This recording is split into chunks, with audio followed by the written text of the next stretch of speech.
Merhaba, bu videoda size insülin direnci nedir ve insülin direnci nasıl ölçülür bundan bahsetmek istiyorum.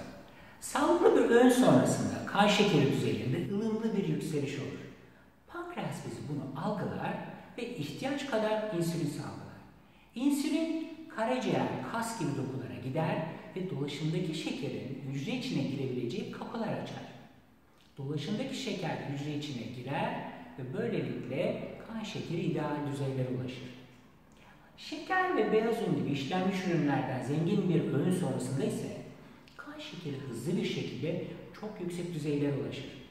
Bu durumda pankreas daha fazla insülin salgılar. Şeker düzeyleri yüksek, pankreasta fazla insülin salgıladı.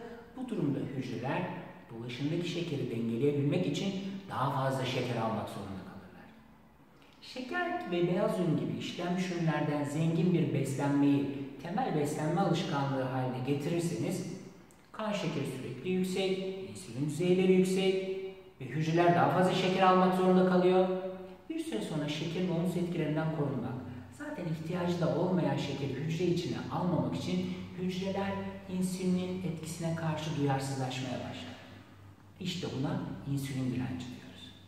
İnsülin direnci durumunda baş ağrısı, konsantrasyon zayıflığı, yemeklerden sonra uyuklama gibi çok da insülin direncine özgü olmayabilecek bir takım bulgular görse de vücut şekli insülin direnci hakkında çok fazla bilgi verir.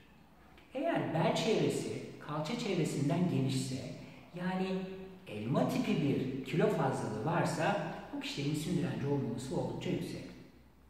Peki bunu sayılara vurursak nasıl söyleyebiliriz? Bel çevresi erkeklerde 94 cm, kadınlarda 80 cm. Bel ve kalça çevrelerini ölçüp birbirine oranladığımızda erkeklerde 1, kadınlarda 0.8'in üzerinde olduğunda insülin direnci olma olasılığı oldukça yüksektir. Bu bahsettiğim ölçülerde tansiyon yüksekliği, şeker yüksekliği, kilo fazlalığı, kolesterol yüksekliğinin bir arada olduğu metabolik sendromun tanı kriterlerinden bir tanesidir. Peki insülin direncini tahmin ettik ama nasıl ölçeriz? Günlük pratiğimizde insülin direncini ölçmek için şu mantığa dayanıyoruz. Kan şekerini belli bir düzeye getirmek için çok mu insülin salgılanmış? Eğer çok insülin salgılandıysa bir insülin direnci olduğundan bahsedebiliriz.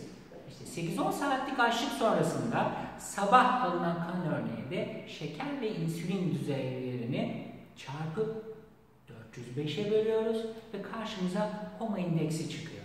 İşte HOMA indeksi 2.7'nin üzerinde ise insülin direnci var diyoruz.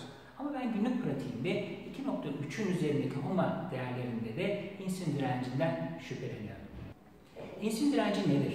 İnsülin direnci nasıl ölçülür? Ya da diyabetle, yani şeker hastalığı ile ilgili herhangi bir sorunuz olursa lütfen videonun altındaki yorumlar bölümüne yazın. Her birini özenle cevaplayacağım. Tekrar görüşene kadar hoşça kalın.